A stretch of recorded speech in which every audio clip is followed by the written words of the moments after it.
નમસ્તે વિદ્યાર્થી મિત્રો, આજના ઓનલાઈન લેક્ચરમાં હું આપનું હાર્દિક સ્વાગત કરું છું। આપણે ગઈકાલે આલ્કલાઇન અર્ધ ધાતુના રાસાયણિક ગુણધર્મો વિશેની ચર્ચા કરી। આજે ફરીથી એનું આપણે રિવિઝન થઈ જશે, કારણ કે આપણે આના પછી જે આ પોઈન્ટ ભણી રહ્યા છીએ, આ જે ભણાવવાનો છે પોઈન્ટ, એ પછીનો પોઈન્ટ આવશે। એમાં આપણે આલ્કલાઇન અર્ધ ધાતુના સંયોજનની સામાન્ય લાક્ષણિકતાની ચર્ચા કરીશું। એવા બધા જ મુદ્દાઓ ફરીથી તમારા રિવાઇઝ એટલે કે રાસાયણિક ગુણધર્મ રિવિઝન થઈ જશે। પહેલો આપણો પોઈન્ટ છે કે આલ્કલાઇન અર્ધ ધાતુ તત્વો જે છે એ તત્વોનો ઉપયોગ શું છે, અથવા તો તત્વ કોઈ બીજા ધાતુ તત્વ સાથે જોડાઈને જે મિશ્ર ધાતુ બનાવે છે એ મિશ્ર ધાતુનો ઉપયોગ શું છે એની આપણે પહેલા ચર્ચા કરીએ। ઉપયોગો ઘણા ખાસ છે નહીં અને કેટલાક ઉપયોગો આપણે કેટલાક અંશે યાદ પણ આપણે રાખવા પડશે, તો અહીંયા ખાસ એ નોટ કરજો। તો પહેલો પોઈન્ટ છે બેરેલિયમ જે છે એ બેરેલિયમના શું શું ઉપયોગો છે। તો બેરેલિયમ ખુદનો ઉપયોગ થાય છે ક્ષ કિરણ એક્સરે જેને આપણે કહીએ છીએ, એ એક્સરેની જે ટ્યુબ હોય, ટ્યુબ એટલે નળી હોય, એ નળીની નાની નાની બારીઓ કાણાઓ, કારણ કે એમાંથી એક્સરે કિરણ બહાર નીકળવું પડશે। ધારો કે આપણી આ એક્સરે ટ્યુબ છે, આ એક્સરે ટ્યુબમાં આપણે એક્સરે બહારની તરફ નીકાળવો છે, તો આ બહારની તરફ નીકાળવા માટે અહીંયા જે બારી બનાવવામાં આવે છે, કાણાઓ પાડવામાં આવે છે, એ કોના વડે તો કોનો ઉપયોગ એમાં કરવામાં આવે છે બેરેલિયમનો। તો એક્સ કિરણોની ટ્યુબની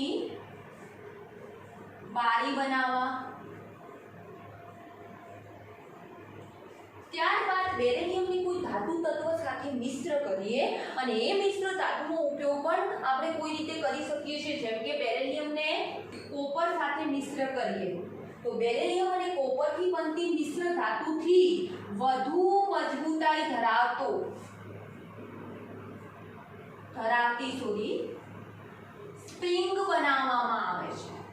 આપણે વિવિધ પ્રકારની સ્પ્રિંગ જોઈ છે, તો વધુ મજબૂતાઈ ધરાવતી જો સ્પ્રિંગ બનાવવી હોય તો બે ધાતુને મિશ્ર કરવામાં આવે છે, બેરેલિયમ અને કોપર। ત્યારબાદ આપણી બીજી ધાતુ છે આપણી આલ્કલાઇન ધાતુમાં મેગ્નેશિયમ। કે તો મેગ્નેશિયમનો ઉપયોગ શું થાય છે, તો મેગ્નેશિયમને યુક્ત ઘણા બધા સંયોજનો આપણા ઘણી બધી ક્રિયાઓમાં અગત્યનો ભાગ ભજવે છે, જેમ કે ફોર એક્ઝામ્પલ આપણા દાંતની મજબૂતી અથવા હાડકાની મજબૂતી પણ મેગ્નેશિયમ આયનના લીધે અને કેલ્શિયમ આયનના લીધે છે। એ આપણે જ્યારે થિયરી આવશે કેલ્શિયમ અને મેગ્નેશિયમની જૈવિક અગત્યતા, તેમાં આપણે એના વિશે બહુ ડીપમાં ચર્ચા કરીશું। તો મેગ્નેશિયમ જે છે એનું કાર્બોનેટ સંયોજન એટલે કે MgCO3 નો ઉપયોગ ટૂથપેસ્ટમાં થાય છે। એટલે ટૂથપેસ્ટમાં એટલું કઈ MgCO3 નથી હોતું, ઘણા બધા સંયોજનો હોય છે, પણ એમાં એક સંયોજન તરીકે આપણું મેગ્નેશિયમ કાર્બોનેટ પણ હોય છે અને આનો ઉપયોગ એટલા માટે કરવામાં આવે છે કારણ કે તે દાંતની મજબૂતાઈ જાળવી રાખે છે। તો ટૂથપેસ્ટના ભાગ તરીકે મેગ્નેશિયમ કાર્બોનેટ બનાવવામાં આવે છે। ત્યારબાદ મેગ્નેશિયમના પાવડરનો ઉપયોગ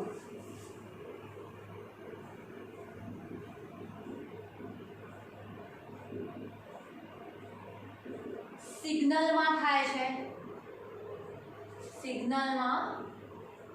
ત્યારબાદ ઇન્સિડરી બોમ્બની બનાવટમાં। ઇન્સિડરી બોમ્બ એટલે કોઈ ભયંકર ધડાકાવાળો બોમ્બ નહીં, નાનો બોમ્બ ક્યાં સિગ્નલ આપવું હોય, જેમ કે તમને થતું છે ક્યાં સિગ્નલ તરીકે એનો ઉપયોગ થાય છે, તો ફોર એક્ઝામ્પલ આપણે જહાજમાં ગયા, હવે જહાજમાં મોબાઈલ લઈને પણ આપણે ગયા હોઈએ પણ ત્યાં તો નેટવર્ક કંઈ આવવાનું છે નહીં, તો તમે વચ્ચે મધદરિયે ગયા અને તમારું જહાજ ડોલા ખાવા લાગ્યું, તો તમે દૂરથી રહેલા માણસો અથવા તો દરિયાની પેલી પાર રહેલા માણસોને સંદેશો કઈ રીતે પહોંચાડશો, તો એમાં જે તમારો મેગ્નેશિયમનો પાવડર છે, એ મેગ્નેશિયમનો પાવડર જ્યારે એને પાણીમાં નાખવામાં આવે છે ત્યારે એ અંદરથી નાનો ધડાકો કરે છે અથવા તો ધડાકા સાથે સળગે છે, એટલે દૂર બેઠેલા વ્યક્તિઓને એનો સિગ્નલ મળે છે કે નહીં અહીંયા કોઈ માણસ પ્રોબ્લેમમાં છે, કોઈ મુશ્કેલીમાં છે, અને તરત બીજા માણસો તેમને સેવ કરવા એટલે કે બચાવવા જાય છે। તો ઇન્સિડરી બોમ્બ એટલે કે ધડાકા કરવા માટે બોમ્બ નહીં કે પરમાણુ બોમ્બ નથી, એક સાદો બોમ્બ છે જેનો ઉપયોગ સિગ્નલમાં થાય છે। ત્યારબાદ ફ્લેશ પાવડર ફ્લેશ પાવડર પણ એકદમ જ્વલનશીલ હોય છે, તેનો ઉપયોગ પણ ઘણા બધા રાસાયણિક ઉદ્યોગોમાં થતો હોય છે. ઓકે, તો મેગ્નેશિયમનું જે પાવડર સ્વરૂપ છે એનો ઉપયોગ સિગ્નલ તરીકે એટલે કે ઇન્સિડરી બોમ્બની બનાવટમાં અને ફ્લેશ પાવડરની બનાવટમાં કરવામાં આવે છે. ત્યારબાદ મિલ્ક ઓફ મેગ્નેશિયા એટલે કે મેગ્નેશિયમ હાઇડ્રોક્સાઇડનું દ્રાવણ, એને આપણે મિલ્ક ઓફ મેગ્નેશિયા કહીએ છીએ. દેખો, મેગ્નેશિયમ હાઇડ્રોક્સાઇડ એકલું નથી બોલતી, મેગ્નેશિયમ હાઇડ્રોક્સાઇડનું દ્રાવણ કહું છું. અને મિલ્ક ઓફ મેગ્નેશિયા એટલા માટે કહેવામાં આવે છે કારણ કે મેગ્નેશિયમ હાઇડ્રોક્સાઇડને પાણીમાં નાખીએ છીએ તો સંપૂર્ણપણે દ્રાવ્ય નથી થતો, કારણ કે એનું કદ નાનું છે અને નાના કદના લીધે પાણીમાં એની દ્રાવ્યતા કેવી હોય છે? ઓછી હોય છે. તો અહીંયા એના લીધે પાણીમાં અલ્પ દ્રાવ્ય રહેતો હોવાથી તમે મેગ્નેશિયમ હાઇડ્રોક્સાઇડને પાણીમાં નાખશો તો મેગ્નેશિયમ હાઇડ્રોક્સાઇડ સફેદ કલરનો પદાર્થ છે.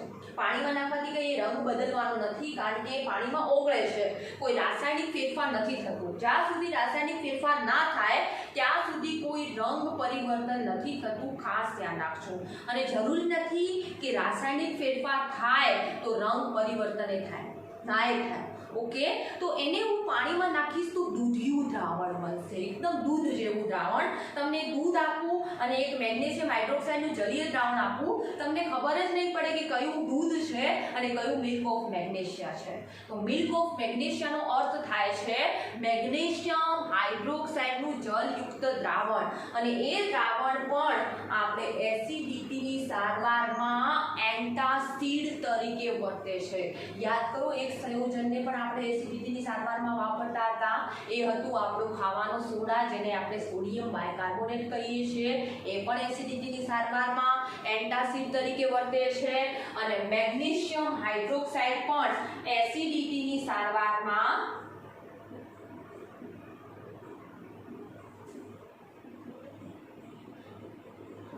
એન્ટાસિડ તરીકે વર્તે છે. ઓકે, તો ખાસ આવો પ્રશ્નો ઘણા પૂછાતા હોય, તમે એવું મગજમાં લઈને બેઠા હો કે સોડિયમ બાયકાર્બોનેટ જ એન્ટાસિડ છે અને તમને ઓપ્શનમાં સોડિયમ બાયકાર્બોનેટ ના આપ્યું હોય અને મેગ્નેશિયમ હાઇડ્રોક્સાઇડ આપ્યું હોય તો એ પણ એસિડિટીના સારવારમાં એન્ટાસિડ તરીકે વર્તે છે. ખાસ નોટ કરજો. ઓકે, ત્યારબાદ આપણે મેગ્નેશિયમની એલ્યુમિનિયમ સાથેની મિશ્ર ધાતુ લઈએ. મેગ્નેશિયમ અને લિથિયમ વિકર્ણ સંબંધ ધરાવે છે, તો યાદ કરો, લિથિયમની એલ્યુમિનિયમ સાથેની જે મિશ્ર ધાતુ હતી એ વજનમાં હલકી હતી અને હલકી હોવાથી વિમાન ઉદ્યોગોના હલકા ભાગો એટલે કે વિમાનના હલકા ભાગો બનાવવામાં થતો હતો ઉપયોગ.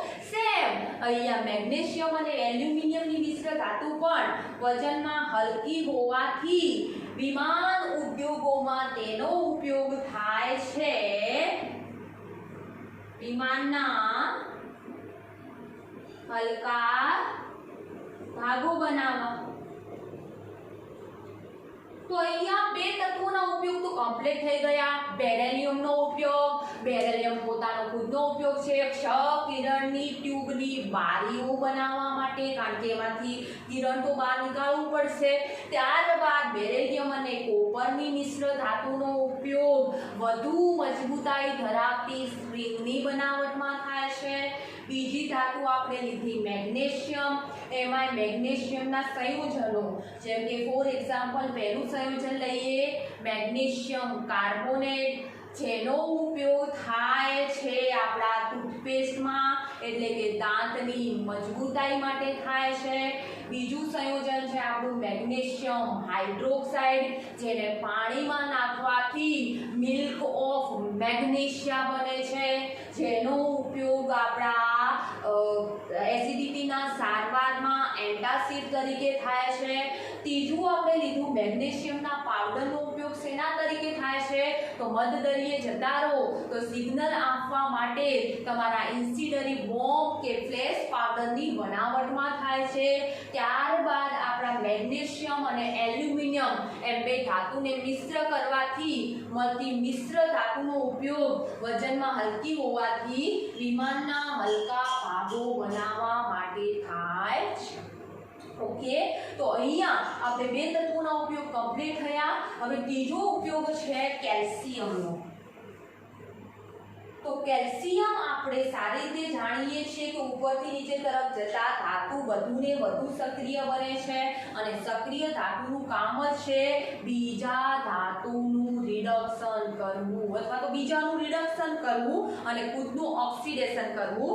તો આપણે 12મા ધોરણમાં એક થિયરી આવશે ધાતુ કર્મ વિધિ, એટલે કે ધાતુના સંયોજનમાંથી શુદ્ધ ધાતુ મેળવવાની વિધિ. એમાં ઘણી બધી ધાતુ આવશે, જેમ કે આપણે એલ્યુમિનિયમ પણ લીધી છે, Al2O3. તો કેલ્શિયમ શું કરે છે? એલ્યુમિનિયમના ઓક્સિજનને સ્વીકારે છે, એટલે કે એલ્યુમિનિયમને હવે કેવું બનાવી દેશે? તટસ્થ. એટલે કે એલ્યુમિનિયમનો +3 ઓક્સિડેશન આવે, કારણ કે ઓક્સિજનનો -6 3 ઓક્સિજનનો થશે, જમણી બાજુ જશે +6 અને 2 એલ્યુમિનિયમ છે તો એકનો +3 થશે અને અહીંયા એલ્યુમિનિયમનો 0 થઈ ગયો. કેલ્શિયમનો ઓક્સિડેશન આંક આપણો ખબર છે +2 છે, તો એક જ ઓક્સિજનને જોડી શકશે -2 વાળા ઓક્સિજનને, એટલે CaO બનાવશે. પરંતુ અહીંયા 3 CaO બન્યા, એથી આપણે કેલ્શિયમના કેટલા મોલ લેવા પડે છે? 3 મોલ લેવા પડે છે. ઓકે, તો કેલ્શિયમનો ઉપયોગ શું થાય છે સામાન્ય રીતે? તો ધાતુના ઓક્સાઇડનું રિડક્શન કરી, ધાતુના ઓક્સાઇડનું શું કરે છે? રિડક્શન કરીને સ્વયં ઓક્સિડેશન પામે છે અને ધાતુના ઓક્સાઇડમાંથી ધાતુ મેળવવા માટે મદદરૂપ બને છે. ઓકે, અને ત્યારબાદ કેલ્શિયમ અને બેરિયમ, આગળ કેલ્શિયમથી તમે બેરિયમ તરફ જાઓ છો તો એ ધાતુ વધુ સક્રિય બનતી જાય છે અને જેટલી ધાતુ સક્રિય હશે એટલી સહેલાઈથી પ્રક્રિયા કરશે. તો હવે એનો ઉપયોગ ક્યાં થાય? જેમ કે શૂન્યાવકાશ ઉત્પન્ન કરવું એટલે શું? જેમ કે આ રૂમ છે આપણું, રૂમમાં ઘણા બધા વાયુઓ રહેલા છે, ઓક્સિજન છે, નાઇટ્રોજન છે, હાઇડ્રોજન છે. તો આ ધાતુઓ સક્રિય હોવાથી શું કરશે? ઓક્સિજન સાથે જોડાઈને ઓક્સાઇડ બનાવી દેશે, નાઇટ્રોજન સાથે જોડાઈને નાઇટ્રાઇડ બનાવી દેશે, પછી હાઇડ્રોજન સાથે જોડાઈને હાઇડ્રાઇડ બનાવી દેશે અને પાણી સાથે જોડાઈને હાઇડ્રોક્સાઇડ બનાવી દેશે. તો મતલબ કે વાતાવરણને, હવે વાતાવરણમાં જેટલા ઓક્સિજન હતા, હાઇડ્રોજન હતા, નાઇટ્રોજન, એ બધું અહીંયાથી વપરાઈ ગયું રૂમમાંથી. તો આ રૂમવાળું વાતાવરણ હવે કેવું થઈ ગયું? શૂન્યાવકાશ થઈ ગયું. હવે આના અંદર કોઈ પણ પ્રકારનું તત્વ છે નહીં. તો મેઇન પોઈન્ટ કે કેલ્શિયમ અને બેરિયમ સક્રિય ધાતુ હોવાથી ઉચ્ચ શૂન્યાવકાશ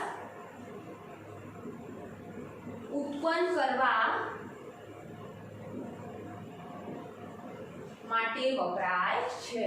અને લાસ્ટ આપણું રેડિયમ તત્વ છે, રેડિયો સક્રિય છે અને રેડિયો સક્રિય તત્વો આલ્ફા, બીટા અને ગેમા કણો ઉત્સર્જિત કરે છે. એમાં રેડિયમ ખાસ કરીને ગેમા કિરણો, અને યાદ કરો આપણે પરમાણુના બંધારણમાં ગેમા કિરણોનો ઉપયોગ વિવિધ પ્રકારના ચામડીના રોગો અથવા તો કેન્સરના રોગોનું નિદાન કરવા માટે થાય છે. તો રેડિયમ રેડિયો સક્રિય હોવાથી એ ગેમા કિરણોનું ઉત્સર્જન કરે છે. ગેમા કિરણો, ગેમા એટલે આપણે આ રીતે ચોગડાના જેમ કરીએ છીએ, ગેમા કિરણો ઉત્સર્જિત કરે છે અને એના લીધે એનો ઉપયોગ આપણે ચિકિત્સા ઉદ્યોગમાં અથવા ચિકિત્સા ક્ષેત્રે પણ તમે લખી શકો. ચિકિત્સા ક્ષેત્રે એટલે કે હોસ્પિટલમાં શેની સારવાર માટે થાય છે? કેન્સર જેવા ગંભીર રોગની સારવારમાં થાય છે. ઓકે, તો આપણે અહીંયા જે છે આપણા આલ્કલાઇન અર્ધ ધાતુ તત્વો તેમના ઉપયોગો પૂર્ણ થાય છે. ફરીથી એક વખત રિવિઝન કરી લઉં કે બેરેલિયમનો ઉપયોગ શેમાં થાય છે? તો બેરેલિયમનો ઉપયોગ ક્ષ કિરણોની બારીની ટ્યુબની બનાવટમાં થાય છે. ત્યારબાદ બેરેલિયમ અને કોપરની મિશ્ર ધાતુનો ઉપયોગ વધુ મજબૂતાઈ ધરાવતી સ્પ્રિંગની બનાવટમાં થાય છે. ત્યારબાદ બેરેલિયમ પછી આપણા મેગ્નેશિયમના ઉપયોગ આવ્યા. એમાં મેગ્નેશિયમનો પોતાનો ખુદનો ઉપયોગ સિગ્નલ તરીકે ફ્લેશ પાવડર અને ઇન્સિડરી બોમ્બની બનાવટમાં થાય છે. મેગ્નેશિયમ કાર્બોનેટનો ઉપયોગ દાંતની મજબૂતાઈ માટે ટૂથપેસ્ટમાં થાય છે. મિલ્ક ઓફ મેગ્નેશિયા એટલે કે મેગ્નેશિયમનું જલીય દ્રાવણનો ઉપયોગ એસિડિટીની સારવારમાં થાય છે. અને મેગ્નેશિયમ અને એલ્યુમિનિયમની મિશ્ર ધાતુનો ઉપયોગ વિમાન ઉદ્યોગોમાં હલકા ભાગો બનાવવા માટે થાય છે. ત્યારબાદ આપણું થર્ડ આવ્યું કેલ્શિયમ. તો કેલ્શિયમ સક્રિય ધાતુ હોવાથી ઘણી બધી ધાતુના ઓક્સાઇડમાંથી તેનું રિડક્શન કરીને ધાતુ મેળવવા માટે થાય છે. ત્યારબાદ કેલ્શિયમ અને રેડિયમ જેવા સક્રિય તત્વો ઉચ્ચ શૂન્યાવકાશ ઉત્પન્ન કરવા માટે ઉપયોગી બને છે. અને ત્યારબાદ કેલ્શિયમ આપણું રેડિયમ જે તત્વ છે એ રેડિયમ તત્વનો ઉપયોગ આપણા ચિકિત્સા ઉદ્યોગોમાં અથવા તો આપણે ચિકિત્સા ક્ષેત્રે આપણે કહીએ છીએ કેન્સર જેવા રોગોની સારવાર માટે કરવામાં આવે છે. તો અહીંયા આલ્કલાઇન અર્ધધાતુ તત્વોના ઉપયોગો પૂર્ણ થઈ ગયા છે. ત્યારબાદ આપણો પોઈન્ટ મેં તમને કહ્યું હતું કે જ્યાં આલ્કલાઇન અર્ધધાતુ તત્વો છે એમના આપણે ઘણા બધા રાસાયણિક સંયોજનો બનાવી દીધા, એટલે ઘણા બધા તત્વો સાથે એમને જોડી દીધા. તો હવે આ જે રાસાયણિક સંયોજનો બની રહ્યા છે એ સંયોજનોના સામાન્ય લાક્ષણિકતા કેવી છે, મતલબ એ કેવા પ્રકારના ગુણધર્મો ધરાવે છે. ઓકે, તો હવે આપણો પોઈન્ટ છે આલ્કલાઇન અર્ધધાતુના સંયોજનની સામાન્ય લાક્ષણિકતા.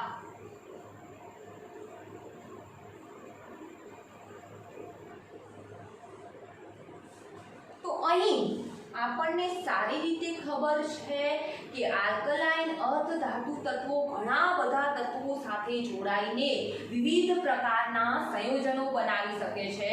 જેમ કે આપણે પહેલું જ સંયોજન બનાવ્યું હતું ઓક્સિજન, એટલે કે હવામાં રહેલા ઓક્સિજન સાથેની પ્રક્રિયાથી. તો ઓફકોર્સ આપણને ખબર છે કે આલ્કલાઇન અર્ધધાતુ ઓક્સિજન સાથે જોડાશે તો ઓક્સાઇડ સંયોજનો બનાવશે. આપણે ગઈકાલે જ આની ચર્ચા કરી છે. તો અહીંયા પહેલા લઈએ છીએ ઓક્સાઇડ સંયોજન. સામાન્ય રીતે તો આપણે ભણી ગયા છીએ કે ઓક્સિજન સાથે આ ધાતુ તત્વો જોડાય, જેમ કે M લઈએ છીએ અને એને ઓક્સિજન સાથે જોડીએ તો MO પ્રકારના ઓક્સાઇડ બનાવે છે. અને બે ઓક્સિજન હોવાથી આપણે એને 2 વડે ગુણી લઈએ તો ધાતુનો જથ્થો આપણે 2 લેવો પડશે, કારણ કે પ્લસ તત્વોનું સંતુલન કરવું એટલું જ અનિવાર્ય છે. ત્યારબાદ આપણે મેઇન પોઈન્ટ કે અહીંયા વળી શું છે, આ તો ભણી ગયા, આગળ નવું શું છે? તો નવું એ છે કે આ ઓક્સાઇડ સંયોજનો પૈકી કયા ઓક્સાઇડ ઉષ્મીય રીતે વધુ સ્થાયી હશે અને કયા ઓક્સાઇડ ઉષ્મીય રીતે ઓછા સ્થાયી હશે, અથવા આ ધાતુના ઓક્સાઇડ જે છે એનું સ્થાયિત્વ અથવા આપણે એની કહીએ છીએ ઓક્સાઇડ, ધાતુના ઓક્સાઇડ સ્વભાવે બેઝિક છે, આપણે સારી રીતે જાણીએ છીએ. તો એ આલ્કલી ધાતુ કરતાં વધારે બેઝિક છે કે ઓછા બેઝિક છે, એ જ પોઈન્ટ આપણે અહીંયા સમજવાનો છે. તો અહીંયા આપણે ફરીથી આલ્કલી ધાતુ અને આલ્કલાઇન અર્ધધાતુ તત્વો લખી દઈએ. આલ્કલી ધાતુમાં lithium, sodium, potassium, rubidium, caesium અને ફ્રાન્સિયમ. આલ્કલાઇન ધાતુમાં આપણા છે બેરેલિયમ, પછી મેગ્નેશિયમ, કેલ્શિયમ, સ્ટ્રોન્શિયમ, બેરિયમ અને રેડિયમ. જેમાં આપણે ફ્રાન્સિયમ અને રેડિયમ તો રેડિયો સક્રિય હોવાથી ના લખીએ તોય ચાલે. હવે યાદ કરો, આપણે ગઈકાલે બધું જ ભણ્યા છીએ કે ઉપરથી નીચે તરફ જતા પરમાણુ કદ જે છે એ વધી રહ્યું છે. આ સમૂહના તત્વોનું પણ ઉપરથી નીચે તરફ જતા પરમાણુ કદ વધશે. આ સમૂહ 1 છે જેને હું રોમન લિપિમાં લખું છું, આ સમૂહ 2 છે એને પણ હું રોમન લિપિમાં લખું છું. હવે પરમાણુ કદ વધે ઉપરથી નીચે તરફ જતા, જેમ પરમાણુ કદ વધે એમ કોઈ પણ પરમાણુ સહેલાઈથી ધન આયન બનાવશે અને સહેલાઈથી ધન આયન જે બનશે એ બાકીના ઋણ આયન સાથે આરામથી જોડાઈને એ સ્થાયિત્વ પ્રાપ્ત કરી શકશે. કારણ કે સ્થાયિત્વ પ્રાપ્ત કરવા માટે ધન આયન અને ઋણ આયન બનવું તો જરૂરી છે. તો સામાન્ય રીતે તમે શું કહી શકશો કે ઉપરથી નીચે તરફ જતા પરમાણુ કદ વધે છે. પરમાણુ કદ શું થાય છે? વધે છે. અને કદના વધારા સાથે પરમાણુ સહેલાઈથી ઇલેક્ટ્રોન ગુમાવે, અને જો સહેલાઈથી ઇલેક્ટ્રોન ગુમાવે તો પેલા ઋણ આયન સાથે જોડાઈને તરત જ સ્થાયી સંયોજન બનાવશે. તો આપણે બીજું પોઈન્ટ કે કદના વધારા સાથે સ્થાયિત્વ વધે છે. અને ઉષ્મીય સ્થાયિત્વ મતલબ સ્થાયિત્વ વધે છે તો મતલબ કે અણુ સ્થાયી છે, એને ઉષ્મા ગરમી એના બંધને તોડવા માટે કેવી આપવી પડશે? વધુ આપવી પડશે, કારણ કે સહેલાઈથી એમના વચ્ચેનો બંધ તૂટશે નહીં. ઓકે, બીજો પોઈન્ટ કે અણુ સ્થાયી છે પણ હવે એની બેઝિક પ્રબળતા કેવી હશે? કયો ઓક્સાઇડ વધુ બેઝિક હશે? દેખો આ આલ્કલી માટે પણ કોમન છે, આલ્કલાઇન માટે પણ કોમન છે કે ઉપરથી નીચે તરફ જતા કદ વધે છે. કદ વધે એટલે પરમાણુ સહેલાઈથી ઇલેક્ટ્રોન ગુમાવશે, અને જો પરમાણુ સહેલાઈથી ઇલેક્ટ્રોન ગુમાવશે તો ઋણ આયન સાથે આરામથી જોડાઈને અણુ ઉષ્મીય રીતે સ્થાયી બનશે, અને ઉષ્મીય રીતે સ્થાયી બને તો એનું વિઘટન સહેલાઈથી થાય. ઓકે, કારણ કે સ્થાયી છે, સહેલાઈથી વિઘટન પામશે નહીં. તો ત્યારબાદ આપણે વાત કરી કે કયો ઓક્સાઇડ સૌથી વધુ બેઝિક હશે? તો ઉપરથી નીચે તરફ જતા પરમાણુ જો સહેલાઈથી ઇલેક્ટ્રોન ગુમાવી શકે તો ઋણ આયન સાથે આરામથી જોડાશે, અને જેમ ઋણ આયન સાથે પ્રબળતાથી જોડાય એ સંયોજન આરામથી ઓક્સાઇડ બનાવી દે, અને જો આરામથી સંયોજનમાં રૂપાંતર તત્વ થઈ જતું મતલબ આયન જે તમારું છે તો એની બેઝિક પ્રબળતા એટલે કે બેઝિક જે સ્વભાવ છે એનો એ પણ ઉપરથી નીચે તરફ જતા શું થાય છે? કદના વધારા સાથે એક તો સ્થાયિત્વ વધે છે અને બીજું શું વધે છે? બેઝિક સ્વભાવ. કારણ કે સહેલાઈથી ઋણ આયન સાથે જોડાશે, રટ્ટા નહીં મારવાનું. સહેલાઈથી ધન આયન કોણ બનશે આમાં? તો આમાં સીઝિયમ બનશે. આમાં કોણ બનશે? બેરિયમ. કારણ કે આપણે ફ્રાન્સિયમ અને રેડિયમ તો રેડિયો સક્રિય હોવાથી આપણે એને ધ્યાનમાં રાખતા નથી. તો જે સહેલાઈથી ધન આયન બને એ ઋણ આયન સાથે સહેલાઈથી જોડાઈને સ્થાયી સંયોજન બનાવશે, અને એ જે સ્થાયી સંયોજન બને એ ધાતુના ઓક્સાઇડ છે, અને આપણે અગાઉ ત્રીજા પ્રકરણમાં ભણી ગયા કે ધાતુના ઓક્સાઇડ સ્વભાવે બેઝિક હોય છે, કારણ કે પાણી સાથે પ્રક્રિયા કરીને હાઇડ્રોક્સાઇડ આપે છે. તો બેઝિક પ્રબળતા પણ આપણા પરમાણુ કદના વધારા સાથે વધે છે.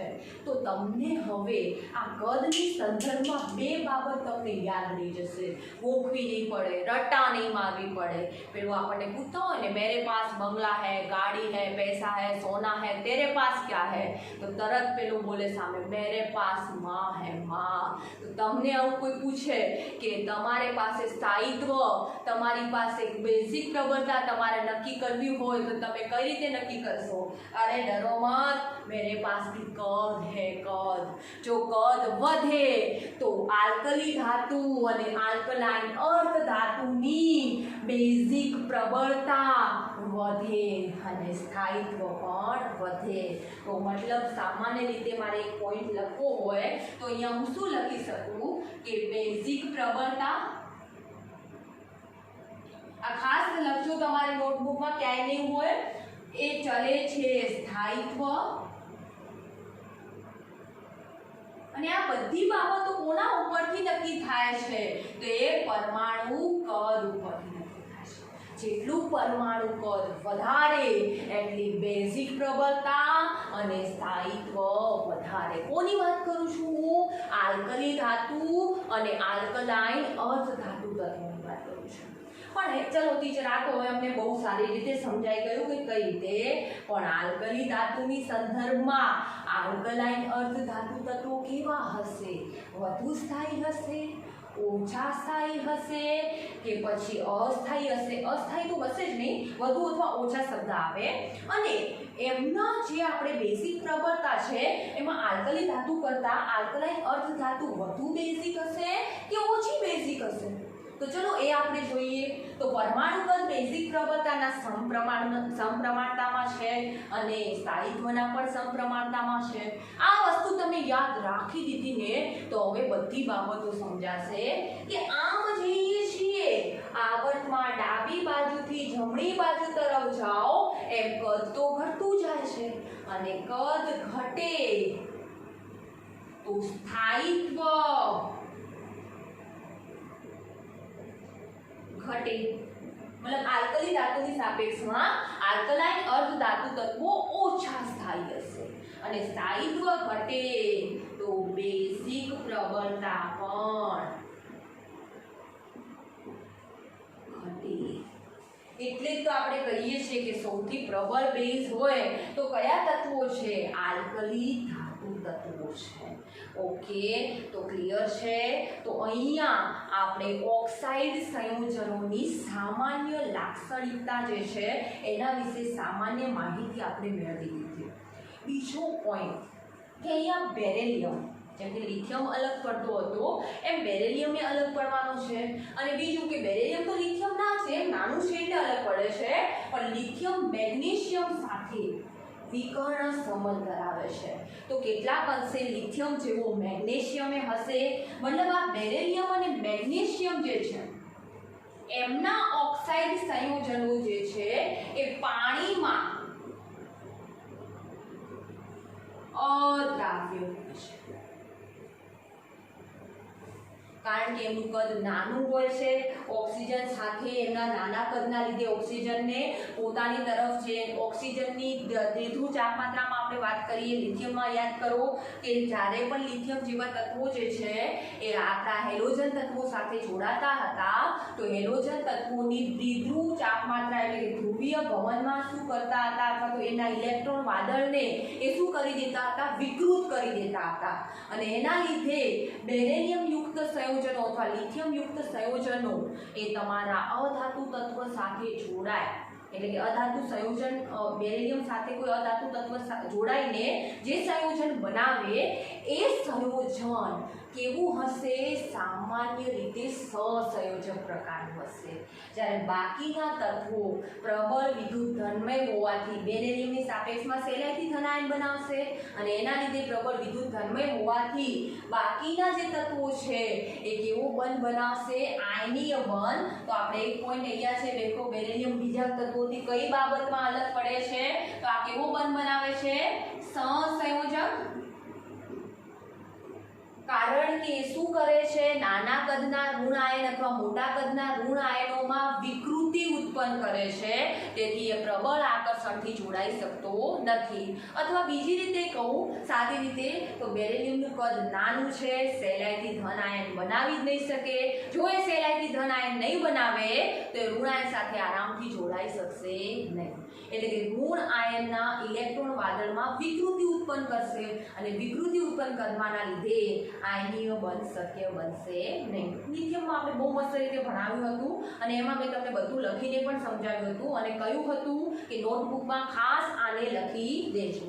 ઓકે, ત્યારબાદ આપણે વાત કરીએ તો બેરેલિયમ અને મેગ્નેશિયમના જે નાના કદના લીધે એવો પાણીમાં સહેલાઈથી દ્રાવ્ય થશે નહીં.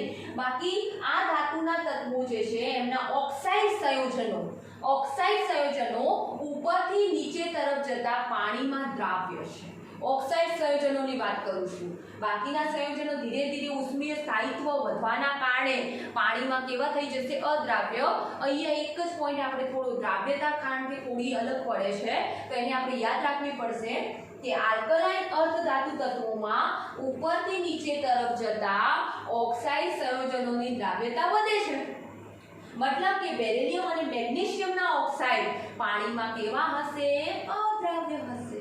કારણ કે મેગ્નેશિયમ લિથિયમ જેવો સંબંધ ધરાવે છે એટલે આપણે મેગ્નેશિયમને લઈએ છીએ. ઓકે, ત્યારબાદ હવે આપણો બીજો પોઈન્ટ છે હાઇડ્રોક્સાઇડ સંયોજન. બીજો પોઈન્ટ કયો છે? હાઇડ્રોક્સાઇડ સંયોજન. તો આપણે હાઇડ્રોક્સાઇડ સંયોજનો કઈ રીતે બનાવી શકાય? બે રીતે બનાવી શકાય. દેખો, ડાયરેક્ટ ધાતુની તમે પાણી સાથેની પ્રક્રિયા કરો તો એમાંથી પણ હાઇડ્રોક્સાઇડ બનાવી શકાય, અથવા ધાતુના ઓક્સાઇડ જે આપણે અગાઉ બનાવ્યા ધાતુના ઓક્સાઇડ એમો પ્રકારના, એની પાણી સાથેની પ્રક્રિયાથી પણ હાઇડ્રોક્સાઇડ બને. કઈ રીતે? દેખો, હાઇડ્રોક્સાઇડ આપણે બે રીતે બનાવીએ. એક તો આપણે ધાતુની પાણી સાથેની પ્રક્રિયા,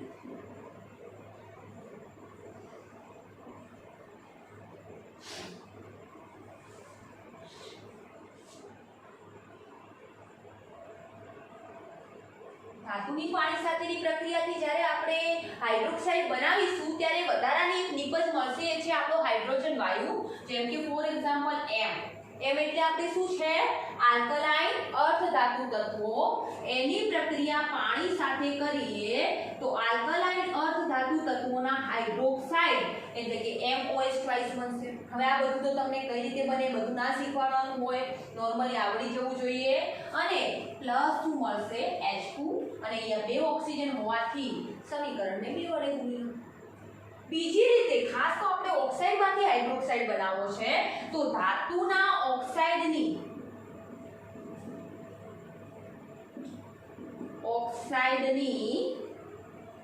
પાણી સાથેની પ્રક્રિયાથી પણ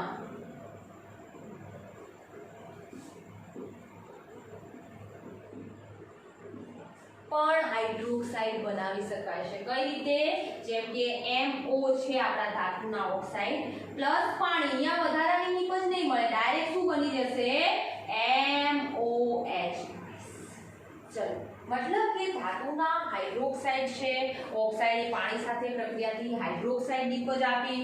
અને કોમન વસ્તુ છે, તમે આટલું તો તમને યાદ છે કારણ કે 9મા ધોરણથી ભણતા આવો છો કે હાઇડ્રોક્સાઇડ સંયોજન હોય તો સ્વભાવે બેઝિક હોય. તો આ ધાતુના હાઇડ્રોક્સાઇડ સ્વભાવે બેઝિક છે, પરંતુ બેરિલિયમ તો અલગ જ પડવાનું.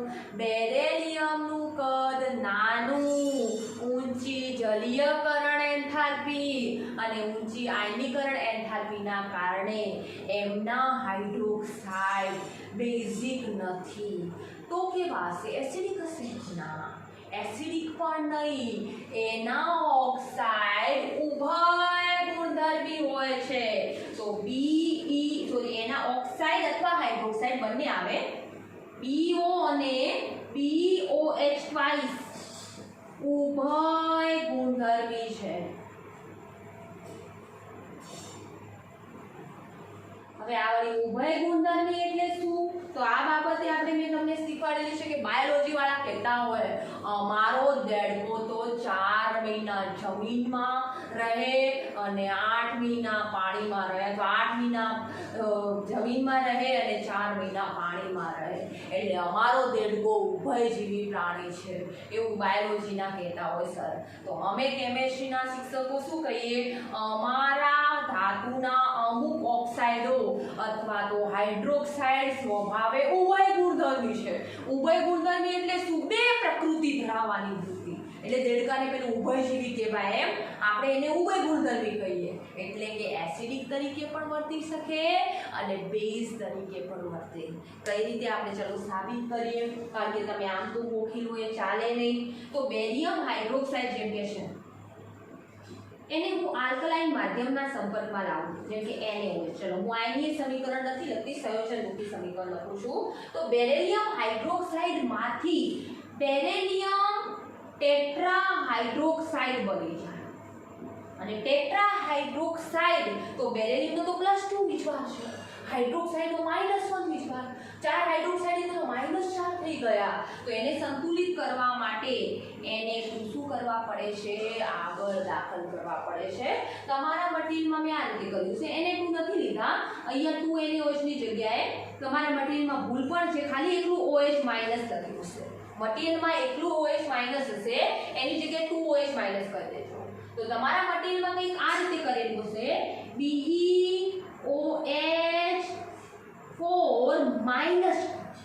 ખાસ સંયોજનો મન ફાવે એમ ના લખી દેવા. OH5 ટીચર ના લખી શકીએ, OH6 ના લખી શકીએ, ના ચાલે.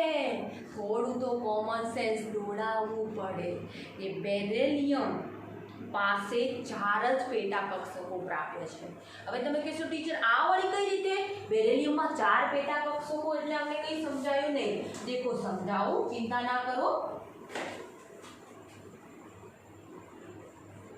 બેરિલિયમ જે છે એમાં આપણને ઇલેક્ટ્રોનની રચના ખબર છે, 2s2 થાય બેરિલિયમની ઇલેક્ટ્રોનની રચના. હવે 2s પછી નવી આવનાર કક્ષક કઈ હશે? 2p. અને 2p ની કેટલી પેટા કક્ષકો છે આપણે સારી રીતે જાણીએ છીએ. p ની 3 પેટા કક્ષકો હોય તો આપણે અહીંયા 2p0 છે. હવે બેરિલિયમની આપણે પહેલા તો ઉત્તેજિત અવસ્થા લઈ લઈએ. પેલું સંકરણ કરતા યાદ કરો, અહીંયા કયું સંકરણ છે ને એ તમને ખબર પડી જશે. તો અહીંયા 2s નો એક ઇલેક્ટ્રોન ઉત્તેજિત થઈને 2p માં જતો રહેશે. અને ત્યારબાદ આપણે પહેલા સાદું સંયોજન બનાવીએ, બેરિલિયમ હાઇડ્રોક્સાઇડ. હવે બેરિલિયમ હાઇડ્રોક્સાઇડ આપણે બનાવતા હોઈએ તો અહીંયા શું થશે? S અને P કક્ષકો જે છે આપણી એમાં એક S કક્ષકમાં OH દાખલ થઈ જશે અને એક P કક્ષકમાં OH દાખલ થશે. તો બેરિલિયમ હાઇડ્રોક્સાઇડ દેખો તમને આ રીતે પ્રશ્ન પૂછાઈ શકાય કે બેરિલિયમ હાઇડ્રોક્સાઇડ માં કયા પ્રકારનું સંકરણ છે? તો એમાં તમે જોજો બેટા કે બેરિલિયમ અને હાઇડ્રોક્સાઇડ જોડાઈને માત્ર બે જ કક્ષકો ભાગ ભજવે છે. તેથી જે સંકરણ થશે એ સંકરણ sp પ્રકારનું. देखो આ બધું બુકમાં નથી, મટીરીયલમાં પણ ક્યાંય નથી. આ તો હું નીટ વાળા વિદ્યાર્થીઓને ખાસ સૂચના આપું કે આ બધી બાબતો તમારા નોટબુકમાં મેન્શન કરો, કારણ કે આવું તો જ્ઞાન તમને ક્યાંય નહીં મળે. તમે બીજા ક્યાંય લેક્ચર જોશો તોય તમને નહીં મળે. મારો પૂરો પ્રયત્ન રહેશે કે મારા બધા બાળકો મારા તરફથી પૂરેપૂરા સેટિસ્ફાઈડ રહેવા જોઈએ. ત્યારબાદ હવે આપણે શું બનાવવાનું છે? બેરિલિયમ ટેટ્રાહાઇડ્રેટ આયન બનાવવો છે અને એનો વિચાર કેટલો લખવો. તો હવે બેરિલિયમનો તો +2 જ રહેવાનો, ગમે તેવા ભલે તત્વો જોડાય. અને ટેટ્રાહાઇડ્રેટ એટલા માટે લઉં કારણ કે 4 જ કક્ષકો છે, વધુ કક્ષક નથી જેનાથી હું પેન્ટાહાઇડ્રેટ કે હેક્સાહાઇડ્રેટ લઈ શકું. એટલે આ બધી બાબતો હું આ રીતે ડીપમાં સમજાવું છું જેથી તમને આઈડિયા મળે. હવે આ જે ટેટ્રાહાઇડ્રેટ લીધો એ હાઇડ્રેટમાં એનો ઓક્સિડેશન આમ કેટલો લેવો? મેં અહીંયા ઘણા સ્ટુડન્ટ એ જ ભૂલ કરે. તો 4 હાઇડ્રેટ તો -4 હોય, જમણી બાજુ જાય +4, પણ બેરિલિયમનો તો +2 જ રાખવો છે. તો +4 માં તું કેટલા કાઢું તો +2 થાય? યસ, 2 કાઢું તો +2 થાય. -2 અને -2 ના કરવું હોય તો આગળ બે સોડિયમ જોડી દો. અને સોડિયમ ધાતુ તત્વો છે, ધાતુ તત્વો હંમેશા સંયોજનમાં કઈ બાજુ હોય? ડાબી બાજુ હોય. આ ખાસ યાદ રાખો, રટ્ટા ના મારો. આને આપણે સંકીર્ણ સંયોજન કહેવાય. એનું નામે પછી લખીએ, પણ પહેલા આ વસ્તુ સમજો. હવે 4 આપણા શું થયા? OH થયા. 2 OH તો જોડાઈ ગયા. બાકીના OH કેવો બંધ બનાવશે એ પણ સમજવું જરૂરી છે. 2 OH જ્યારે બેરિલિયમ સાથે જોડાયા ત્યારે સાદા બંધથી જોડાયેલા હતા, પણ હવે બાકીના જે 2 OH આવે છે એ OH- તરીકે આવે છે. OH- તરીકે એટલે કે ઇલેક્ટ્રોન લઈને આવે છે. તો આ 2 OH જે છે એમાં રહેલો ઓક્સિજન બેરિલિયમ સાથે સંવર્ગ સહસંયોજક બંધ બનાવે. અને સંવર્ગ સહસંયોજક બંધમાં તમને ખબર છે કે એક જ પરમાણુ પોતાના બંને ઇલેક્ટ્રોનની ભાગીદારી કરી દે તો અહીંયા શું થઈ જશે? આપણા અહીંયા અને અહીંયા એમ 2 ઇલેક્ટ્રોન યુગ્મમાં ચોકડી શું કર્યું છે? ચોકડી કઈ આ ક્રોસ કર્યું છે? ના પાડી છે? ના, મનાઈ નથી. એન્ટ્રી છે. કોની એન્ટ્રી છે? OH- ની. કેટલા OH- બનાવ્યા? 2 OH-. તો ખાસ અહીંયા ધ્યાન રાખજો કે 2 OH સાદો સહસંયોજક બંધ બનાવે છે, જ્યારે આપણું 2 OH છેલ્લે ઉમેરાય છે. શરૂઆતના 2 OH હતા એ સાદો સહસંયોજક બંધ, પણ છેલ્લે જે 2 OH ઉમેરાય છે એ કેવો બંધ બનાવે છે? સંવર્ગ સહસંયોજક બંધ. આશા રાખું છું કે મારા બધા વાલા વિદ્યાર્થીઓને આ પોઈન્ટ સમજાયો હશે. પણ મેં એ કહ્યું કે BOH માં સંકરણ કયું?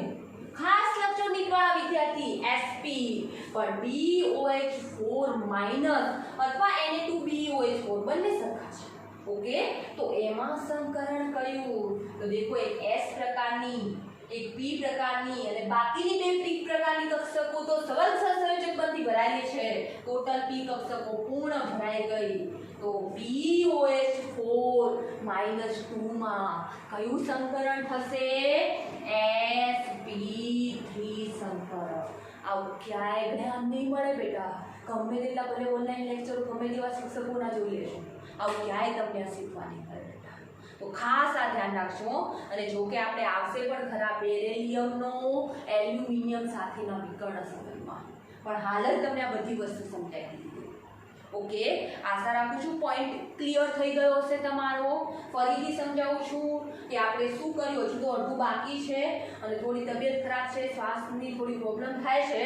તો ક્યાંક શ્વાસ લેવાની તકલીફ થતી હોવાથી થોડું ઝડપી તમને લાગતું હોય તો પ્લીઝ મને કહેજો. આ લેક્ચર હું ફરીથી બનાવીને ભલે મૂકીશ. ઓકે, ચલો અહીંયા આપણે વાત કરીએ હાઇડ્રોક્સાઇડ સંયોજનની, તો ધાતુની પાણી સાથેની પ્રક્રિયાથી પણ આપણને હાઇડ્રોક્સાઇડ મળે, પણ એમાં વધારાની નિપજ તરીકે હાઇડ્રોજન મળે છે. બીજા પોઈન્ટમાં ધાતુના ઓક્સાઇડની પાણી સાથેની પ્રક્રિયાથી પણ આપણને શું મળે છે? હાઇડ્રોક્સાઇડ, પણ એમાં કોઈ વધારાની નિપજ મળતી નથી.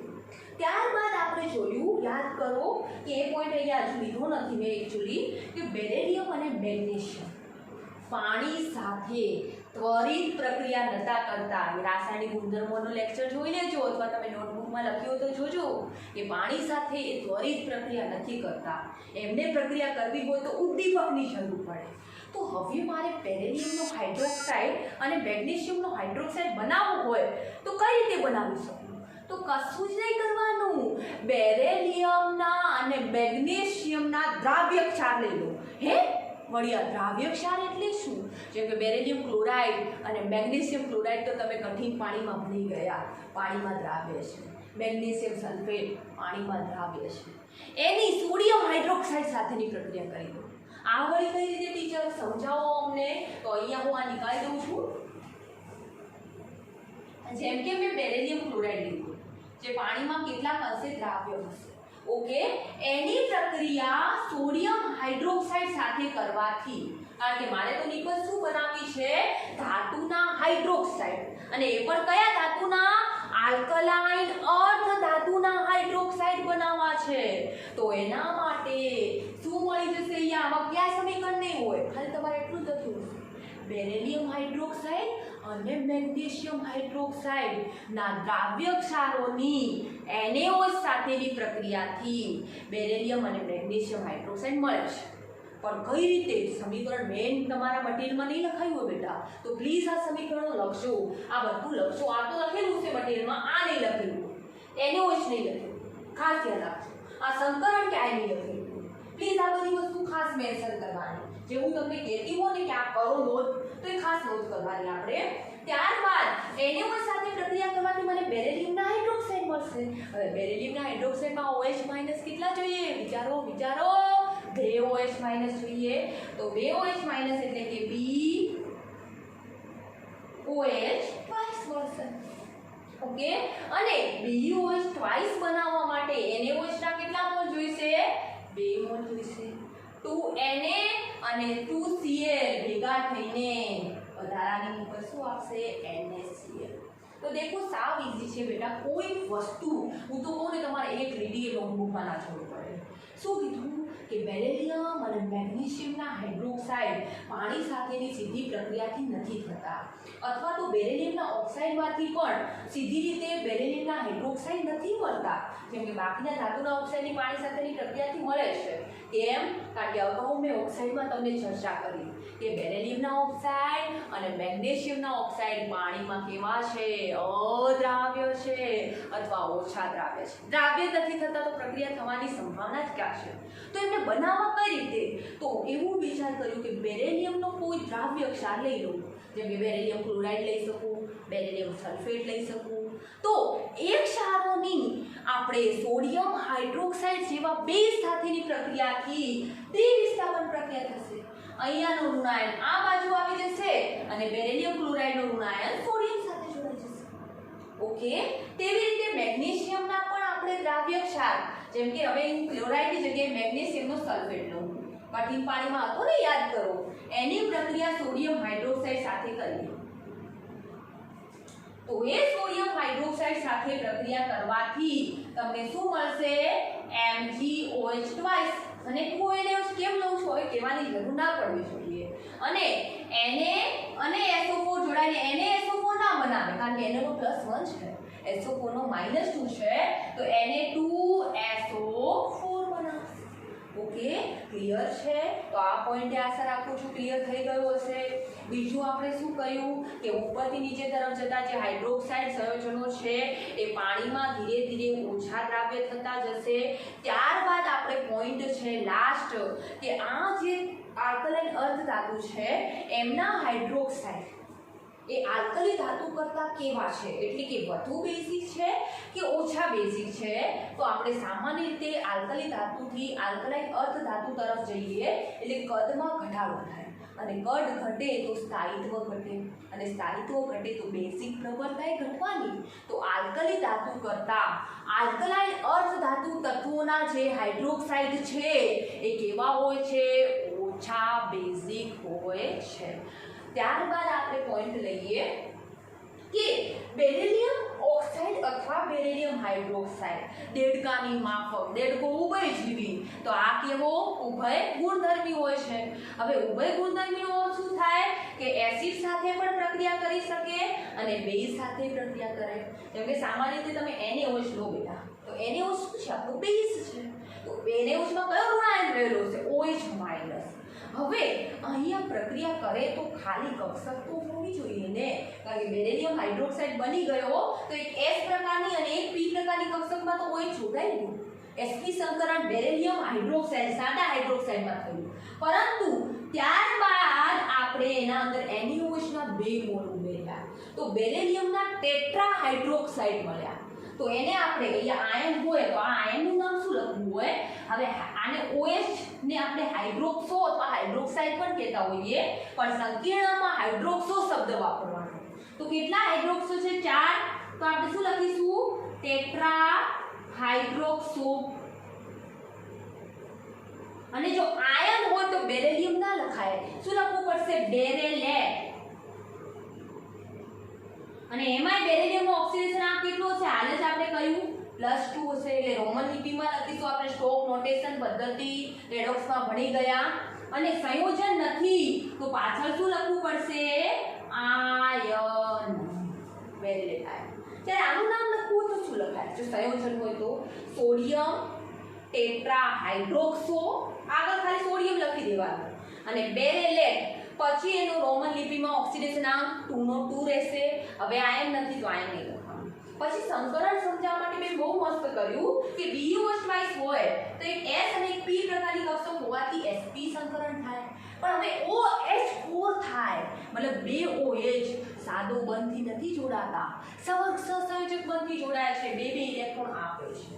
ત્યારે એક S પ્રકારની, એક ત્રણ P પ્રકારની, એમ ટોટલ 4 કક્ષકો સંકરણમાં ભાગ ભજવીને sp3 સંકરણ કરે છે. તો આશા રાખું છું કે હાઇડ્રોક્સાઇડ સંયોજનોમાં તમને કઈ જ પ્રોબ્લેમ નહીં હોય. ખાસ ધ્યાન રાખજો કે આ જે તત્વો છે આલ્કલાઇન અર્ધ ધાતુ તત્વો, એમાં બહુપરમાણુય આયન, બહુપરમાણુય આયન એટલે શું? હાઇડ્રોક્સાઇડ છે, કાર્બોનેટ છે, સલ્ફેટ છે, નાઇટ્રેટ છે, એવા બહુપરમાણુય આયનોમાં એક વસ્તુ મગજમાં યાદ રાખી દેજો કે ઉપરથી નીચે તરફ જતા દ્રાવ્યતા વધવાની જગ્યાએ બહુપરમાણુય આયનમાં ઘટશે, પાણીમાં ઓછા દ્રાવ્ય થશે. આ ખાસ યાદ રાખી દેજો. ઓકે, તો બેરિલિયમ હાઇડ્રોક્સાઇડ થી લઈને આપણે બેરિયમ હાઇડ્રોક્સાઇડ સુધી જઈએ તો દ્રાવ્યતા શું થશે? ઘટશે જ. ઓકે, એ પણ તમારા મટીરિયલમાં લખેલું છે. તો અહીંયા ઓક્સાઇડ અને હાઇડ્રોક્સાઇડ સંયોજનો વાતે ગાતે પૂર્ણ થઈ ગયા છે. હવે ત્રીજા સંયોજનો છે આપણા હેલાઇડ સંયોજનો. મુખ્ય 3 સંયોજનો છે આપણા: ઓક્સિજન સાથેની પ્રક્રિયાથી, પછી પાણી સાથેની પ્રક્રિયાથી મળતા સંયોજનો, અને ત્રીજા છે હેલોજન સાથેની પ્રક્રિયાથી મળતા હેલાઇડ સંયોજનો. તો હવે આપણે સારી રીતે જાણીએ છીએ કે આલ્કલાઇન અર્ધ ધાતુ તત્વો હેલોજન સાથે જોડાઈને હેલાઇડ સંયોજનો બનાવવાના છે. ઓકે, પણ એમાં આપણે વાત કરી કે બેરિલિયમ તો અલગ જ પડશે. તો બેરિલિયમના જે હેલાઇડ હશે એ કેવી પ્રકૃતિ ધરાવતા હશે અથવા કેવા બંધથી જોડાયેલા હશે? તો આપણે સારી રીતે જાણીએ છીએ કે બેરિલિયમનું કદ નાનું છે, તેથી એ બાકીના બધા હેલોજન તત્વો સાથે જોડાઈને એ કેવા પ્રકારના હેલાઇડ બનાવશે? સહસંયોજક.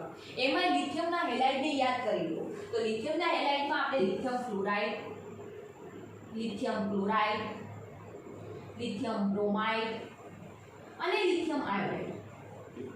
જેટલું તમારા ઋણ આયનનું કદ વધારે એટલું નાના કદના ધન આયન વડે ઇલેક્ટ્રોન વાદળમાં વિકૃતિ વધારે એટલી ધ્રુવીભવન ક્ષમતા વધારે. તો કોણ વધુ વિકૃત થશે? તો તમારું લિથિયમ આયોડાઇડ વધુ વિકૃત થતું હતું. યાદ કરો બેટા લિથિયમને, હું લિથિયમને એટલા માટે લઉં છું કારણ કે તમને બધી વસ્તુ તરત યાદ આવે. સેમ લિથિયમ જેવું બેરેલિયમમાં હશે. તો લિથિયમ આયોડાઇડ સૌથી વધુ વિકૃત થતો હોવાથી એ સામાન્ય રીતે પ્રબળ આકર્ષણથી જોડાઈ ના શકે. અને પ્રબળ બંધ નહીં એટલે કે આયનીય બંધ નહીં. તો કયો બંધ હશે? સહસંયોજક. તો સૌથી વધુ સહસંયોજક કોણ હતું? યાદ કરો બેટા લિથિયમ આયોડાઇડ. તો અહીંયા પણ એ જ છે કે બેરેલિયમ આપણે લઈ લઈએ તો બેરેલિયમમાં ખાલી ક્લોરીન 2 જોડાશે. બેરેલિયમમાં ક્લોરીન 2 જોડાશે. બેરેલિયમમાં બ્રોમિન 2 જોડાશે. આયોડીન 2 જોડાશે. સૌથી વધુ સહસંયોજક કોણ હશે? મોટા કદનું ઋણ આયન. કારણ કે એ પ્રબળ આકર્ષણથી નહીં હોય. પેલો તો તોય પ્રબળ ધનમય છે, ઋણમય છે ક્લોરીન. આયોડીન તો સૌથી ઓછો ઋણમય છે. પેલું ઓછો ધનમય ને ઓછો ઋણમય. પ્રબળ ધનમય ને પ્રબળ ઋણમય હોય તો આયનીય બંધ બને. બંને નિર્બળ છે તો આયનીય બંધ બને નહીં. સામાન્ય રીતે એ રીતે યાદ રાખશું તો વધારે મજા આવશે. અથવા બીજું કે લિથિયમ વડે આયોડીનમાં વિકૃતિ વધારે ઉત્પન્ન થતી હતી, તેવી રીતે બેરેલિયમ વડે પણ આયોડીનમાં વધુ વિકૃતિ ઉત્પન્ન થશે. એટલે આયનીય બંધ બની શકશે નહીં. તો કયો સહસંયોજક બંધ વધુ પ્રબળ હશે અથવા પ્રબળ સહસંયોજક બંધ કોનો હશે? Beryllium iodide. કારણ કે સહસંયોજક વૃત્તિ ધરાવે છે. ઓકે, ક્લિયર છે આટલા સુધી? હવે જેટલું સહસંયોજક બંધ હોય એટલું એ સંયોજન સહેલાઈથી પાણીમાં દ્રાવ્ય થાય. તો અહીંયા આપણને એવો પ્રશ્ન પૂછાય કે બેરેલિયમના ફ્લોરાઇડ અને બેરેલિયમના ક્લોરાઇડ પૈકી કોણ વધુ પાણીમાં દ્રાવ્ય હશે? તો ક્લોરાઇડ વધુ દ્રાવ્ય હશે કારણ કે સહસંયોજક છે. બંધ ઓલરેડી નિર્બળ છે, પાણીમાં આરામથી દ્રાવ્ય થશે. કારણ કે બેરેલિયમ ફ્લોરાઇડ લિથિયમ ફ્લોરાઇડને યાદ કરો, એની લેટિસ એન્થાલ્પી પણ વધુ હોવાથી પાણીમાં દ્રાવ્ય હતો. તેવી રીતે બેરેલિયમ ફ્લોરાઇડની પણ લેટિસ એન્થાલ્પી વધુ હોવાથી પાણીમાં કેવું હશે? અદ્રાવ્ય હશે. ઓકે, ક્લિયર છે? તો સૌથી વધુ અદ્રાવ્ય બેરેલિયમનો કયો હેલાઇડ હશે? બેરેલિયમનો ફ્લોરાઇડ. ત્યારબાદ યાદ કરો કે બેરેલિયમ હેલોજન સાથે સીધી રીતે પ્રક્રિયા કરતા હતા નહીં. બેરેલિયમ ફ્લોરાઇડ બનાવવા માટે પેલા ડાયએમોનિયમ બેરેલિયમ ફ્લોરાઇડ લેવો પડતો હતો. એમાંથી વિઘટન કરીને બેરેલિયમ ફ્લોરાઇડ મેળવતા હતા. બેરેલિયમ ક્લોરાઇડ મેળવવા માટે બેરેલિયમ ઓક્સાઇડની ક્લોરીન અને કાર્બન સાથેની પ્રક્રિયા લેવી પડતી હતી, જેનાથી બેરેલિયમ ક્લોરાઇડ અને કાર્બન મોનોક્સાઇડ મળતા હતા. હવે જ્યારે બેરેલિયમ ક્લોરાઇડને ઘન સ્વરૂપમાં, આ વસ્તુ ખાસ નીટમાં આવશે, ઘન સ્વરૂપમાં લેવામાં આવે ને ત્યારે એક પરમાણ્ય નથી હોતો અથવા તો એક પરમાણુ ધરાવતો બેરેલિયમ ક્લોરાઇડ નથી હોતો. અસંખ્ય પરમાણુની લાંબી શૃંખલા ધરાવતો બેરેલિયમ ક્લોરાઇડ હોય છે. જેમ કે ફોર એક્ઝામ્પલ Be છે, એની સાથે 2 ક્લોરીન આ રીતે જોડાયેલા છે, સાદા સહસંયોજક. એવું હું બીજું Be લઉં. આમ ઘણા બધા Be લઈ શકો પણ જગ્યાના અભાવના લીધે હું નથી લેતી. તો એની સાથે આ રીતે 2 ક્લોરીન જોડાયેલા છે. હવે આ ક્લોરીન પાસે અબંધકારક ઇલેક્ટ્રોન યુગ્મ હજુ પણ 3 પડ્યા છે વ્યક્તિગત ક્લોરીન પાસે. કારણ કે 7 માંથી 6 એની પાસે છે, એક બંધમાં વપરાઈ ગયો છે. 6 ઇલેક્ટ્રોન એટલે 3 યુગ્મ થાય. ઓકે, અહીંયા પણ 6 ઇલેક્ટ્રોન. હવે આ શું કરે છે? તો આ ક્લોરીન આ બેરેલિયમ સાથે આ રીતે સેતુરૂપ બંધ બનાવે. તેવી રીતે આ ક્લોરીન આ બેરેલિયમ સાથે સેતુરૂપ બંધ બનાવશે. ઓકે, અને આગળ આવી જ રીતે અસંખ્ય ક્લોરીનો આવતા રહેશે. આ બાજુથી પણ ક્યાંક ને ક્યાંક ક્લોરીન આવશે. તો આ તમે દેખો સાંકળ જેવી રચના થઈ અથવા એને આપણે બહુ પરમાણુય રચના કહીએ. તો ઘન અવસ્થામાં ખાસ યાદ રાખજો કે બેરેલિયમ ક્લોરાઇડ એકાકી બેરેલિયમ પરમાણુ સ્વરૂપે મળતો નથી, પણ બહુ બધા બેરેલિયમમાં લાંબી શૃંખલા થાય બેટા, બહુ બધા પોલિમર શૃંખલા સ્વરૂપે મળે છે. તો હવે મારે એકાકી બેરેલિયમ ક્લોરાઇડનો રેખીય અણુ યાદ કરો. આપણે આણ્વીય ચિતારવાળા ચેપ્ટરમાં ભણી ગયા કે બેરેલિયમ ક્લોરાઇડ રેખીય છે કારણ કે એક પણ અબંધકારક ઇલેક્ટ્રોન યુગ્મ મધ્યસ્થ બેરેલિયમ પાસે નથી. તો કઈ રીતે રેખીય બને? એકચ્યુઅલી રેખીય નથી ઘન અવસ્થામાં, પરંતુ એને 1200 કેલ્વિન તાપમાને ગરમ કરવામાં આવે. 1200 કેલ્વિન તાપમાને ગરમ કરતા બેરેલિયમ ક્લોરાઇડના બધા બંધો તૂટી જાય છે. મતલબ કે બેરેલિયમ અને ક્લોરીન વચ્ચે જે સવર્ગ સહસંયોજક બંધ છે એ બંધ તૂટી જાય છે અને તેનાથી પછી તમારો બેરેલિયમ ક્લોરાઇડનો રેખીય અણુ પ્રાપ્ત થાય છે.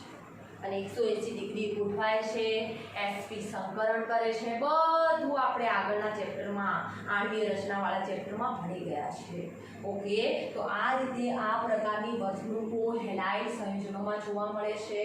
ત્યારબાદ આપણે વાત એ પણ કરી કે બેરિલિયમ સામાન્ય રીતે હેલોજન સાથે સીધી પ્રક્રિયા કરતા નથી. પછી બેરિલિયમના હેલાઇડમાં આપણે બેરિલિયમનો ક્લોરાઇડ છે, ફ્લોરાઇડ છે, બ્રોમાઇડ છે, આયોડાઇડ છે, એમાં કોણ વધુ સહસંયોજક હશે? તો બેરિલિયમ આયોડાઇડ સૌથી વધુ સહસંયોજક હશે, કારણ કે આયોડિનનું કદ મોટું, બેરિલિયમનું કદ નાનું, પ્રબળ આકર્ષણ છે નહીં, તો સહસંયોજક હશે.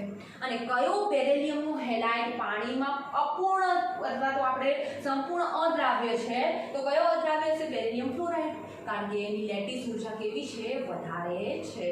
એ પણ લિથિયમના જેવું જ છે.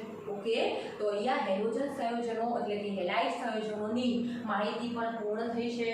કોઈ બાબત બાકી રહી ગઈ હોય તો પ્લીઝ મને કહેજો. હા, એક બાબત બાકી રહી ગઈ, યાદ આવી મને, કે કોઈ પણ સંયોજન ઉપરથી નીચે તરફ જાઓ છો એમ તમને ખબર છે કે બેરિલિયમથી બેરિયમ તરફ જતા જલીયકરણ એન્થાલ્પીનું મૂલ્ય ઘટે છે. અને જો જલીયકરણ એન્થાલ્પીનું મૂલ્ય ઘટે, જલીયકરણ એન્થાલ્પી એટલે શું? પાણીના અણુને આકર્ષી રાખવાની ક્ષમતા, તો એ ક્ષમતા પણ ઘટી જશે. અને એ ક્ષમતા ઘટશે તો હાઇડ્રેટ સંયોજનો એટલે કે જલયુક્ત સંયોજનો, ઇંગ્લિશમાં એને હાઇડ્રેટ કહેવાય, કે કન્ફ્યુઝ નહીં થવાનું. હાઇડ્રેટ એટલે શું? જલયુક્ત સંયોજનો. એ સંયોજનો બનાવવાની વૃત્તિ તમારા બેરિલિયમથી બેરિયમ તરફ જતા ઘટશે. જેમ કે ફોર એક્ઝામ્પલ તરીકે આપણે બેરિલિયમનો હાઇડ્રોક્સાઇડ લઈએ અથવા બેરિલિયમનો હેલાઇડની વાત કરીએ છીએ, તો હેલાઇડ લઈએ, BeCl2 લીધો છે. તો BeCl2 ની આજુબાજુ 8 પાણીના અણુ વીંટળાયેલા હોય. જ્યારે આપણે MgCl2 ના અંદર 6 પાણીના અણુ વીંટળાયેલા હોય, CaCl2 માં પણ 6 પાણીના અણુ વીંટળાયેલા હોય, કોઈ સાથે થોડા એનાથી ઓછા હોય. જ્યારે BaCl2 લઈએ તો BaCl2 માં માત્ર ને માત્ર 2 જ પાણીના અણુ વીંટળાયેલા હોય છે. તો દેખો બેટા, બેરિલિયમથી બેરિયમ તરફ જતા જલીયકરણ એન્થાલ્પીનું મૂલ્ય ઘટતું હોવાથી તેમના હેલાઇડ સંયોજનો ઓછા જલયુક્ત બને છે, એટલે કે ઓછા હાઇડ્રેટ બને છે. દેખો, સ્થાયિત્વ ઉપરથી નીચે તરફ જતા કદના વધારા સાથે વધશે. ઓકે, પણ હાઇડ્રેટ સંયોજનો બનાવવાની વૃત્તિ ઘટશે. કેમ? કારણ કે જલીયકરણ એન્થાલ્પી ઘટે છે. તો અહીંયા આપણે હેલાઇડ સંયોજનો પણ પૂર્ણ થઈ ગયા છે. ઓકે, તો આજે આટલા સુધી રાખીએ. હસતું